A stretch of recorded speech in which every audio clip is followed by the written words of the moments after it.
Hello, scumbags, and welcome back to I Rebel. We're here. We're at season 4. It's here. Finally. We've been waiting all summer long. We've been hoping and praying, anticipating. We've been like kids on Christmas Eve, opening our little advent calendars full of chocolates and just, when is it getting here? It's here. Season 4 is here, James. How you feel? I feel like I am ready for what Filoni & Co. has to offer. How about that? How's that feel? That's a good way to put it. I mean, they clearly have their game plan set out. These guys plan in advance, they shoot in advance, they record in advance. So I trust that they had the right idea whenever they had it, whether it was a year ago or 2 years ago. And I think we're going to get a great season. Whether it was off to a great start or not is what we're going to talk about today, because we have our season premiere, Heroes of Mandalore, parts 1 and 2. It aired Monday night. Did you get to see it live? You have Disney XD, right? I'm away Monday nights, so I wasn't able to watch it live. But yeah, I PVR'd it right off the hop. So yeah, I have Disney XD, so I could watch it live if I was home Monday nights, but I'm not home Monday nights. But you watched it live. I watched it live-ish. I have there's because I don't have XD, but there was a site that I had used in the past that I've mentioned that would sometimes stream the episodes and sometimes it wouldn't. And even some of our fans watching sent links to the episode. Yeah, thank you guys. Yeah, thank you, because we've said multiple times that getting XD up here in Canada is a little bit tricky. But so thank you guys for pitching in and helping us out and having our back. And luckily, both of us got to see the episode pretty quickly, or episodes, I should say. So let's talk about it. Let's talk about Heroes of Mandalore parts 1 and 2. Now, we've seen part 1 6 months ago. I can't believe that's already half a year ago. Was it 6 months ago? A year ago. April, no, boy. That was mid-April, half a year. No, that was yesterday. We saw that in a theater with Warwick Davis, and I remember it was, there was a lot of excitement in the room, and I don't think there were a whole lot of kids in that room either. I think it was just us old folks. But we were excited. Mostly was, yeah, for sure. We might have been the youngest people in that room. There were a couple of great battles in this episode on Mandalore. We got to see the Imperial speeder bikes again from Jedi, and they have the same beautiful noise that the sound design was on point. We got some more jetpack battles. We got some walkers. It was a little bit of everything, and it was great. One of the things that I remember getting the biggest applause at Celebration was the appearance of Bo-Katan Kryze, the Duchess Satine's sister. And I'm going to call her, for the duration of this video, I'm just going to call her the Duchess, because if I say Satine and Sabine, I know I'm going to mix it up at some point, and it's going to just create chaos. So let's just say the Duchess's sister, Bo-Katan, was in it. And that got a huge round of applause in that theater in Celebration. And she turned out to be a cool character in this. Like I didn't remember any input that she had from back when we saw it the first time, but now watching it again and watching part 2 immediately after, Bo-Katan was cool. Like I was digging what she brought to the table. Yeah, I'll agree. My feelings were, I don't know if we want to jump ahead to the end of the episode just yet, but that's when for now I'll just agree with you on that one. I thought it was kind of cool to see because we all knew she was coming. They teased it for like a year because we thought she was coming on season 3, didn't, and Celebration was a perfect place to debut that too, for that room, like you said, of all the people that knew who she was would appreciate that in that moment. Mm-hmm. Yeah, her showing up was another nice little great nod to Clone Wars. And then we get something great in this episode, because this episode is very straightforward. It's like one small battle, one larger battle of we rescue her Sabine's father, and then a little sort of hook, and then it ends as far as part one goes.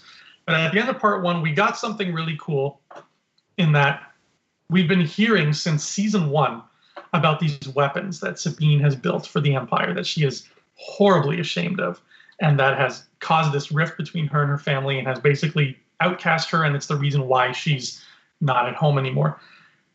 And at the end of this episode, we finally get to hear, not see yet, but we get to hear one of these weapons doing its thing, and it's kind of terrifying. She built this thing, which she also nicknamed the Duchess, which is kind of funny. And it creates this powerful electrical current that homes in specifically on the Mandalorian armor. There's some kind of mineral or type of metal in Mandalorian armor that this weapon targets, so that the Empire can use it without fear of its own troopers getting hurt. And basically they just turn it on and this electric shock comes out and it targets all these Mandalorians and fries them to a crisp. Like it cremates these people. It's horrifying. And we get the end of this episode, Sabine hears on her comm that her mother and brother are in the midst of this fight and somebody has turned on this weapon, and she knows right away, she can tell just by the sound of it, oh my God, that's something that I made. We're in trouble.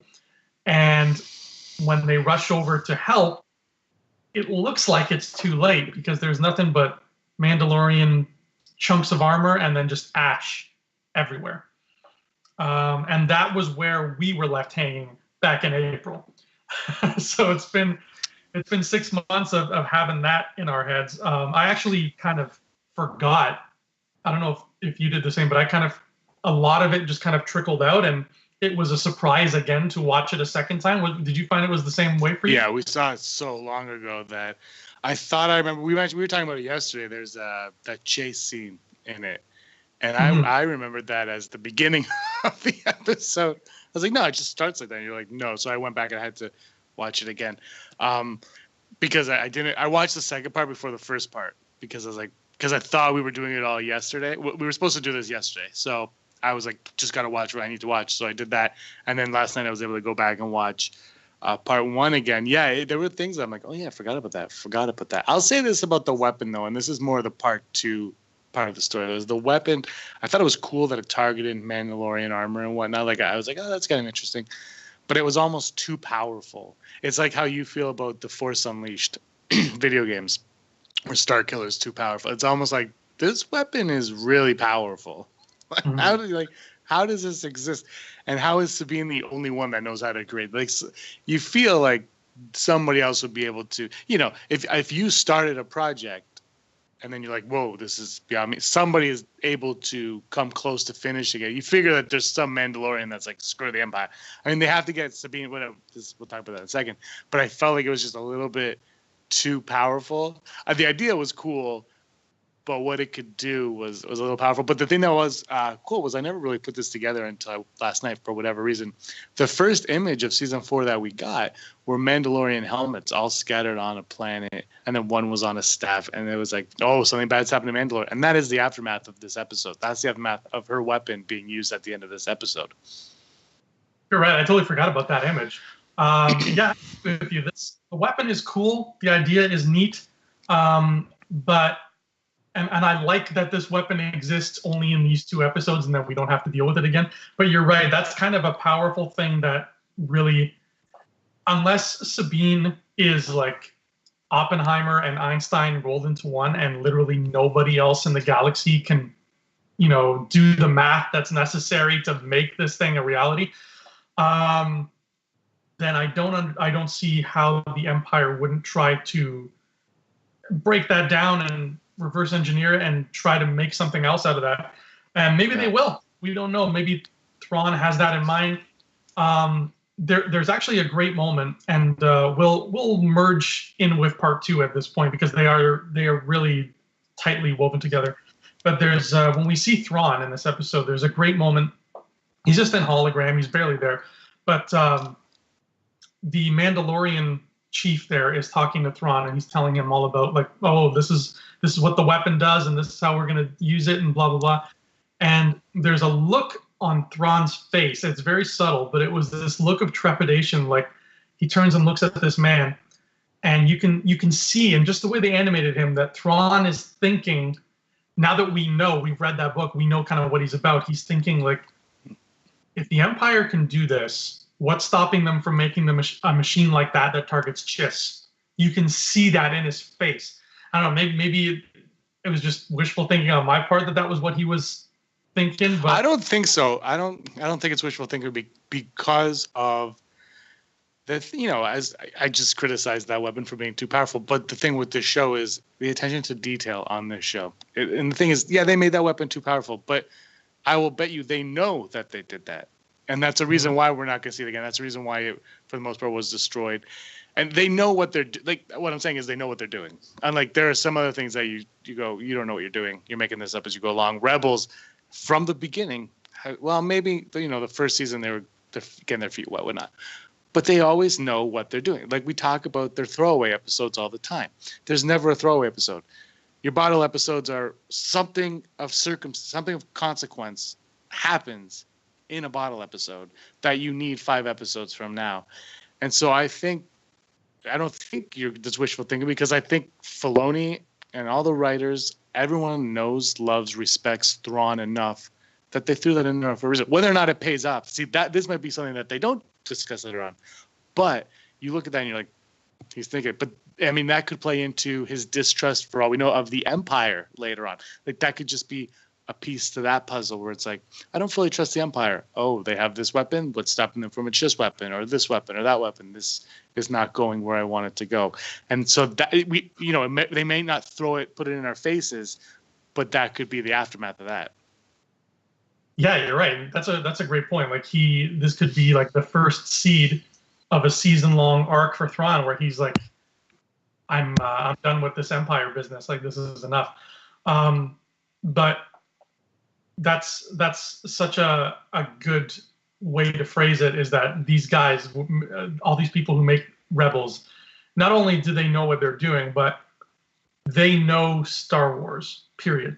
And I love time travel. I think time travel is awesome, but I think that time travel and Star Wars don't fit very well together. And I trust Filoni and company to never we're never going to see a random episode where there's time travel, because I trust them enough to say they understand some things work in Star Wars and some things should be its own separate thing. And that's one of them. And like we're safe. We're in good hands with them.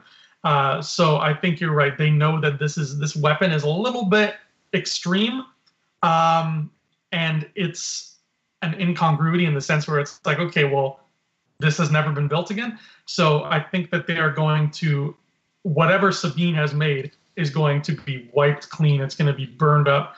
And maybe by Thrawn, because of exactly what we just talked about. Sorry to cut you off. Yeah, no, that's a great point. Yeah, he might want to do that himself. There's a great bit of history regarding Leonardo da Vinci, who invented all kinds of crazy stuff. And he invented the tank, the helicopter. Like, his prototypes are what we know of today. He was just off the charts in terms of what he came up with. And at one point, the Borgia family, who were the head of the church in the Vatican, basically threatened him into working for them and said, you are going to build us these things. You're going to build our army, make it stronger. And we want all these like devices from you and whatnot. And he would build stuff for them because he had like no other choice. But then when he was given something that he felt like he didn't want to give them that much power, he would destroy his prototypes. He would destroy all his blueprints. So I feel like they're setting up Sabine to be like the Da Vinci of the galaxy, and she's an artist too. So hey. Yeah, that's what I was going to actually bring up later on. Was, do you think that's where they're going with her in some ways? That'd be awesome. I mean, that's. But the only thing is, they never really. I mean, aside from being an artist, they never really touched on that. Other than she's an artist and she made a weapon for the Empire. Like, I almost wish they put a little bit more on her genius in the last 3 seasons that we watched. Yeah, that would have been cool. I mean, it's a small gripe. I mean, the show's about Ezra and Kanan ultimately, I suppose. So, well, at least the first 2 seasons. So I guess, when she wasn't on camera, that's what she was doing. She was like, I'm a genius. Yeah, exactly. She's going to paint a really famous painting in the Star Wars universe that has all these hidden clues in it that tells people Palpatine is bad. Or maybe she makes a and- map to Luke Skywalker. Oh, damn. That's right. You follow the painting, it leads you to Luke. Illuminati confirmed. Now, my video keeps freezing. I don't know. Hopefully people can hear me. Anyway, sorry. Yeah, Skype's not our friend today for some reason. Backtracking a little bit, like we mentioned, Bo-Katan shows up, and because she was the Duchess's sister, she's I think it's Fen Rao who says, yeah, this lady is basically the rightful heir to Mandalore. And as soon as Sabine hears that, she hands over her Darksaber. She's like, here, you know, this is rightfully yours. And Bo-Katan is like, nah, B, I don't need this. I've had a chance, and I'd rather not. Sabine's like, okay, and we're all collectively like, yes, Sabine gets to keep it and fight more bad guys with it. And then Bo-Katan sticks around, and she sticks around into part 2, and she helps out with the fight, and she has this cool little moment with Sabine where she is really upset and distrustful of her because she built that Duchess weapon, and she has her pinned against the wall. That was one of my favorite parts of that episode, actually. She's got her pinned, and she's like, you built this thing, like I should kill you right now. And Sabine is like, yo, back off. And they have like this fight. It's a lot more eloquent than I just made it. But after all said and done, and Heroes of Mandalore Part 2 starts to wrap up, they land the ship in a large area that's filled with Mandalorians who are not loyal to the Empire. Just all the different clans. Like you've got Clan Vizsla is there, Clan Kryze, Clan Ren, Clan Rao, etc. And every one of the clans, it's a very Game of Thrones kind of moment. Every one of them's, you know, one by one bends the knee to Bo-Katan and says, you know, Clan so-and-so has your support. Clan Razile has your support, etc., etc. And Sabine says, Clan Ren's got your support, and she offers the Darksaber again. She's like, Bo-Katan, this is, you know, the ruler of Mandalore should hold this. And this time Bo-Katan takes it, and she turns it on, and she is now leading these Mandalorians. Now, it's a cool moment. It's a very neat moment. It's if you're a Mandalore fan, you probably got all the feels. But does this mean no more Darksaber in our Ghost crew? Is that what this is trying to tell us? I'm gonna say something like as a whole, and people are gonna disagree with me big time here. I was very underwhelmed with parts 1 and 2 as a whole, and we talked about this yesterday briefly. But you know, when we watched that episode of Celebration, we were like, the premiere. And we're like, is it the premiere? And even watching it, it didn't feel like this was the beginning of the end of a series. It felt like this was the middle of the series. You know, this is like the halfway point of a series, and the half like of season 4 of 8. Like that's what this, to me, it felt like. And then, you know, we just did an episode, was I think last week, 2 weeks ago, about the Darksaber. Like, this is my favorite episode, and Sabine learning how to use a Darksaber and how the Force is in everybody and the importance of being a leader and blah blah blah blah. I'm just gonna hand this to. And look, I know she was around in the Clone Wars, but this is a new character to Rebels. And so if you haven't watched the Clone Wars, and you know you're one of these people that are like, I'm just gonna watch Rebels because this is the news. You're not really gonna care so much. So the impact of that moment is lost on a chunk of the viewers. I mean, there's probably a bigger chunk that is not lost on. In all honesty, I would imagine more people that watch the Clone Wars also watch Rebels than new viewers. But there's still the new ones there. And you've set up Sabine as this leader, as someone that's going to matter, and then you just kind of toss that aside. And so, I mean, this is a question. Like, I mean, I just praised the show for never throwing anything away a second ago. So maybe this will lead to something down the road with Sabine, especially because I think that's the character that suffers the most out of all of this. She's a leader. The Darksaber belongs to her.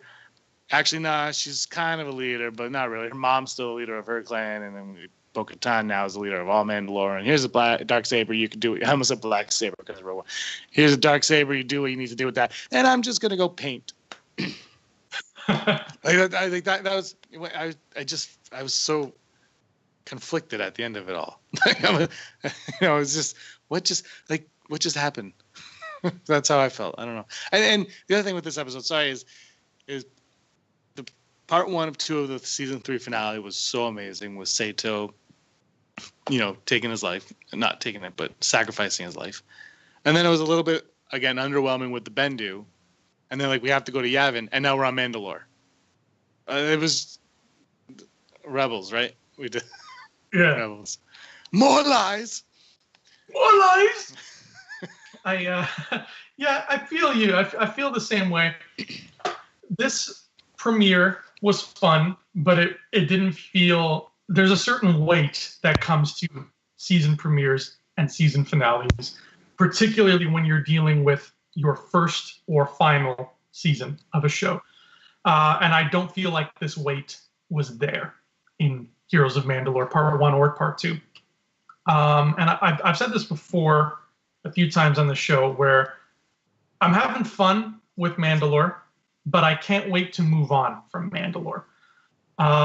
One thing that it's actually funny that they brought up in this episode, that I'm probably a dummy. This is probably like common knowledge to every Star Wars fan, and this completely has gone over my head until I saw this the other night, which is that the Mandalorian culture revolves around the armor, and that every individual has their own armor and customize it. I didn't know. I thought it was only a warrior thing to wear I didn't know it's even if you're a farmer on Mandalore, you friggin' own armor and you paint it with pictures of corn and stuff. I didn't know that was the case, which is kind of cool. But as cool as Mandalore is, as cool as that armor looks, and as great as it is to see these characters and see their plight, I am going to be happy to move away from this plot line and get to the Empire, because at the end of the day, and I've told you this before, and I've told Brock this before, and Rob, in the original trilogy, Mandalore never stepped up to help either the Empire or the Rebellion. They did not pick a side. So because this is Star Wars Rebels, and because this is leading into the original trilogy, at this point, I don't care about what they're doing anymore, because what they're doing is irrelevant to what this is building up towards. I care about what the Empire is doing. I care about what the Rebellion is doing. And I'm glad to see these secondary characters and these secondary worlds come to the forefront for a bit. But because we have that foresight to know that there's no Mandalorians involved in those battles at Yavin and Hoth and Endor, then I feel like we're just stalling here at this point until we get to the front lines of this war. But I had fun with Mandalore. I don't dislike it. And I think, if I could be wrong, but the next episodes, which are also a two-parter, also involves Mandalore in the title, I think. And I feel like that's going to be where we leave the planet behind. I remember hearing those titles a long time ago, and I thought it was Heroes of Mandalore Part 1 and 2, and then The Battle for Mandalore Part 1 and 2, or something like that. Maybe I'm crazy. I'm going to look them up right now. I will say this, before I saw the episode, because press got the first few episodes to watch, they said that I read it, there was an article on Google when I typed in Star Wars. It said, did Rebels just reveal why no Mandalores were in the original trilogy? Now, I did not click on that article, and I'm glad I didn't, because obviously that was a clickbait article, which will be the title of this episode. I'm not even joking. That's what it's going to be called. But we're not the only ones thinking it. You're not the only one thinking it. The next one is called In the Name of the Rebellion, Part 1 and 2. Oh, okay. So they're going to accept a mission. Yeah, they're going to accept a mission to spy on an Imperial outpost. And then finally, they go back to Lothal. Okay, so there's no... Yeah, I was mistaken. There's no Mandalore to speak of in that title. So this might be the last we see of Mandalore in this series. It's kind of a weird... I mean, it's not a weird endpoint, because now they have a leader. It's just the whole Mandalore arc, to me, now in Rebels, is... if this is where it ends, what was the point? Mm-hmm. Yeah, you know what I mean? There's no payoff for anybody for any of the characters we've watched for 4 seasons now. There's no payoff for any of them. Sabine's just Take it. Like, what was the point of anything we just saw? If you just got into like with a character from another show coming in and taking over, that's my people are gonna hate me so much when I say that. I bet, but that's just my opinion. Like, if that's where you end it, and I want them to end it because I want to move on from there. But if that's where it ends, why did I need any of that? Like, what? That was your end. That's like the Bendu. It's like they had it, and then they were like, we don't have it. Just finish it. Yeah, but I guess at the end of the day, I would rather have all these Mandalore stories happen inside Clone Wars and inside Rebels. I'd rather that than a whole Mandalore cartoon, because I feel like I would get bored of that cartoon pretty fast. Oh, no question. Well, I thought they were going to do a Mandalore cartoon. I think that's where they were going, because they obviously, the team that did Clone Wars and the team that's doing they love Mandalore. They love Mandalore. So that's why I thought, oh, Sabine's leaving and she's going to lead the new show, or she's going to be a leader in the new show. Because they love Mandalore so much. But yeah, now I hope it's over. But it's also like, what's the point? What's the point? Books? I guess you can give me a book now. I don't know. I don't know if I'd read it, to be honest. But whatever. I mean, they were, like you said, it was fun. It was fun. Ezra got to wear his Scout Trooper outfit, which he's going to paint black soon, and that's it. More truths. I still think it would be so much fun if he's like, "Yeah, I'm going to go hang out with Saw for a day," and he just goes to Jeddah, and then he moves on. Yeah. And you know what? In the Name of the Rebellion, parts 1 and 2, I feel like we're going to get some Saw and Two Tubes action up in there. Here's a question for you. Mm-hmm. Here's a question for you. If that's the case, if Saw and Two Tubes show up there, and that leads us on this path, and then Mandalore's never acknowledged again, what was really? Could they not have just released this like they did the Siege of Lothal, like a movie in June, and been like, here's these 2 episodes, and then in June throw them on and be like, here's a 2-parter, enjoy it, because they're not connecting at all. This doesn't end with the next episode starting whatsoever. These are like 2 self-contained episodes. They're like giant bottle episodes of an epic scale, you know? Yeah. I think the most important thing to the rebellion that happened in this, and I think it's weird to say, but I think is that the Darksaber is with Mandalore now. And maybe that was just a way to get rid of that weapon, get it back where it belongs. And now Sabine goes back to bombs and guns again. I don't know. But I feel like that's the biggest takeaway from all this, is that our team on the Ghost, our team of 6, 7 now with AP5 people that we love, doesn't have the Darksaber anymore. And I feel like that's the big takeaway coming out of this, is that they fixed one small pocket of the galaxy, and now let's see if they can do that on a larger scale. Like, they fixed Mandalore, so now let's fix everything else. Good point. Speaking of Mandalore, we wanted to bring up a comment that was on our previous episode of I Rebel. This comment is from our good buddy Kingsley Tan, one of our frequent commenters and fans. And thank you again for watching and commenting, Kingsley Tan, and all of you who watch and comment. And the King brought up this comment, and I wanted to shed some light on it here, because this is something that a lot of people have brought up, and I have an unpopular opinion that's going to make a lot of people mad at me, but I wanted to kind of bring this up now. So Kingsley Tan has said, in the episodes we just got, he says, there is a reference by Sabine to the biosphere on Mandalore after a battle. Could they be changing Malachor 5 to just having the battle with Revan and the Mandalorians just on Mandalore? I mean, they kind of have a little in there if they want. Does that make sense to you guys? Also, think about how Revan had the armor of Mandalorians melted down to break them. Revan deployed his super weapon, and perhaps that is what destroyed the biosphere. Kanan also mentioned the Mandalorian Wars in an episode before, so that is canon now. I just want Knights of the Old Republic so bad. So that was what Kingsley Tan commented, and we have had several other people talk about Knights of the Old Republic, and specifically Darth Revan. And there was a big Mandalorian involvement. James, have you played that game? I don't think I've ever I don't think I know if you've actually played it. KOTOR? Yeah, KOTOR. Have you? I haven't played it for years. I've read a bunch of the books, but I haven't played the game in years. I never owned the game. I just played it at other people's houses. Okay, so you've seen it in action and stuff like that, and you know the twist in the story. Okay. So what I'm going to say, like I said, is A, going to be very unpopular, so forgive me in advance, and B, is going to spoil the twist in KOTOR. So if you have not played KOTOR and you really want to know what the big twist is, don't listen to me. Come back to this video after you've played it.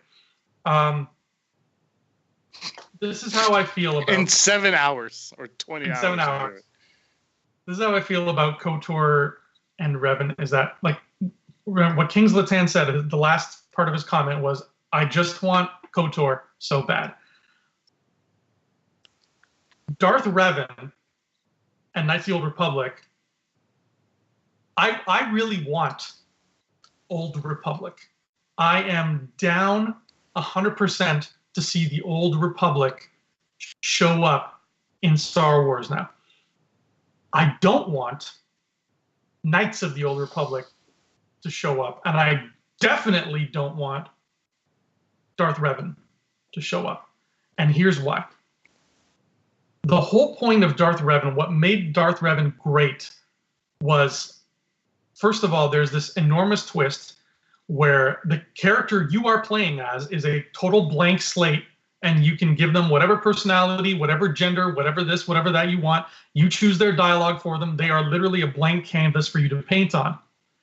And that character that you play as has amnesia, and you find out 3/4 of the way through the game that you are, in fact, Darth Revan, the worst Sith in the galaxy, who was defeated at the hands of the Jedi, had their memory wiped, and now thinks they're just a random person. That was a beautiful twist. That was out freaking standing. Everybody loved that, myself included. I have such a soft spot in my heart for that game. And I love the idea of the Old Republic. But I never, ever want to see Darth Revan in a movie, in a TV show, in a comic book, in a video, in another, a novel, sorry. I would lose my mind in a bad way if I have to see Darth Revan show up in a movie or something. Because, like I said, Revan is a blank slate. Revan is an empty canvas, and we, the player, got to choose what paint went on that canvas. That was the novelty of that character, and that was why it fits so well with a video game. My Darth Revan, when I played the game for the first time, was a light side only, very sarcastic, sense of humor black woman. And I guarantee you, if they put Revan in a show or a movie or a book right now, today, it is not going to be a light side only, very sarcastic sense of humor black woman. It's not. It's probably going to be a white dude or a combination of something else that is just not what I made. So no matter what Revan they give us, if they give us a Revan, 99.9% of the people who adored that game like I did are going to be sitting there staring at their screen saying, hashtag not my Revan, I hate this, and they're going to turn it off. That is exactly what is going to, I will bet my life on it. That is what will happen if they put Darth Revan in anything going forward. And like even the comment that Kings Latan made when he was talking about Revan, he referred to Revan as a he, meaning Kings Latan's Revan, when he played that game, was a male. So if they make Revan female in new canon, poor Kings Latan is going to be disappointed by that. So you have a character that it is physically impossible to make anybody happy if you reintroduce this character. So I say let Revan die where Revan died. Don't touch Revan again. Touch Old Republic, but Knights of the Old Republic specifically, that story, you don't need to touch it again. And when King Latan said at the end of his comment, I just want Knights of the Old Republic so bad, we all have to remember, Knights of the Old Republic didn't go anywhere. It's on the shelf behind me right now. You can probably see it if you have a really good quality computer and you can zoom in. I can put it in my Xbox right now and play it whenever I want. just because canon got erased and legends and whatnot doesn't mean that that game just vanished into the atmosphere. It's still there. So Knights of the Republic has not gone anywhere. We can enjoy the hell out of it as long as we feel like it. But Darth Revan exists in a very specific microcosm that is a blank slate character in a video game RPG. And the second we take Revan out of that, we will get nothing but #NotMyRevan, and it will destroy whatever medium that character has showed up in it. Whether it's a movie or a book or a show, that show or book or movie will be destroyed because nobody will want to watch it. Everybody will hate the fact that that is not my Revan. So Mandalore, Old Republic, all those ancient things that we've been hinted at, all those old planets we've seen, like the Rakata Prime. Yeah, give me that. I'm down for that. But the specific events of that KOTOR story, I say we don't touch it with a 10-foot pole. It's done, and let's let it be. Revan also almost made it into the Clone Wars with Bane. Yeah. In that episode, and then he was cut at the last second. And you know, like you said, he would have been definitely a male if he made it into that show. That was. I'm not even gonna comment any further on anything. Let everybody digest what you just said, and you can send your hate mail to Andrew Fantasia. I'm still waiting for my hate mail from EA, which I'm sure is on its way as we speak. They don't watch the show. They're too busy not coming up with new games. Yeah, they're too busy counting. But that's the kind of game you want, though. You want something more along those lines. I actually want something more along the lines that we have never gotten before with Star Wars. Is I want a game like Assassin's Creed style in Star Wars, where have you played Shadow of Mordor? I have played Shadow of Mordor. The thing about Shadow of Mordor is it's fun, but Mordor itself is a very boring, ugly place, and exploring it is not very fun because it's boring and ugly. But you know what's not boring and ugly? Mos Eisley, Coruscant, Cloud City. There's so many great locations in this galaxy that I want to explore. Make a game that's about exploring. Make a game that's about finding and collecting things and climbing towers and stuff. That's what I want. That would be a lot of fun. The problem, and I think I did say yesterday, is the canon stuff. They're like, because the minute I think that's the problem. I think even if EA wanted to, and I don't know if they do or not, but if they wanted to, somebody would have to approve the story. And then they would have to be like, okay, but then you can't have this guy, you can't have that, you can't mention that, you can't do this. And then all of a sudden you're going to get, just like a lot of the canon books, especially the early ones, where they're just handcuffed. And like the first Aftermath, and you're like, well, what? Like, just let him tell the story. I think that's the problem with video games it's because it's all this canon stuff. I mean, you could easily they have to create a character for the video games, which they did for Battlefront 2. So we'll see how that plays out. But like, that's the problem, is this whole canon nonsense. It's like, the minute you do that, well, if it takes place on Cloud City, then that happened on Cloud City. So then when did it happen? Because it can't happen here, and it can't happen during the Lando comics, and it can't happen during that book over there, and it can't take place during the new Certain Point of View novel, because that's the problem. And I think when it comes to video games, I think Knights of the Old Republic, like you just said, it's behind you. It might not be canon, but that doesn't mean you can't play it. That doesn't mean you can't have fun with it. And I'm beating a dead horse here, but like just make it a game and be like, it happens when it happens. Just live with it. It doesn't really, this isn't going to affect The Last Jedi when you watch The Last Jedi. It's not going to affect Episode 9. It's not going to affect. You can watch a Star Wars movie and then play a video game, and you're in the Star Wars universe, and it doesn't have to connect to the movie that you just saw in any which way. Even if it takes place the same day, you can still play it and enjoy them both separately. And they don't have to be like, whoa. I mean, if they collide, that's cool. But at the same time, I think that's the biggest, because, again, beating a dead horse. But yesterday when we mentioned it, it's like, where were these announcements? I mean, I know they take a lot of time to make a game, but where were these announcements? Like, Battlefront was the first one they were doing. Disney was like, you're doing a game. It's coming out in November, right before the movie. So, like, okay, this is what we can do. But where was the announcement of the next game at that point? They're like, hey, we're going to work on another game. That's going to come out in 5 years because that's how long it takes us to make the game. There wasn't that. There's just been nothing. Why are we talking about this again on iRebel? because we brought up Knights of the Old Republic, and that's right. What happened. Right. And you know what? At the end of the day, I'll just say this to close it off. Disney/Lucasfilm/EA, if anybody out there is watching, I have 9 ideas right now that I can give to you for a fee where you can make a great game and stay in canon and please everybody. I promise you. Call me. Have your people call my people. That's all I got to say. But I rebel, and Rebels is back, and we're having fun. And next week we get to see In the Name of the Rebellion, which I will venture a guess right now. We're gonna get some Saw, and we're gonna get some Tutu. Okay, wait. Let's make a bet. I agree with you, but let's just bet on it for fun. Something for fun. An apple. Let's bet an apple. I say no Saw. You say yes Saw. Okay, an apple it is. There's no way I'm winning this bet. That's why it's only an apple. Not a candy apple. An apple like a crab apple. An actual apple, like a healthy one. Well, we'll see. There'll be a worm in it for sure. Well, that's I Rebel, scumbags. Thanks for sticking with us. Thanks for climbing into season 4 with us, and we're going to ride through the season and hopefully come out very enlightened at the end of the day. And A New Hope at that point will be right around the corner from this story, and we're there. We're getting there.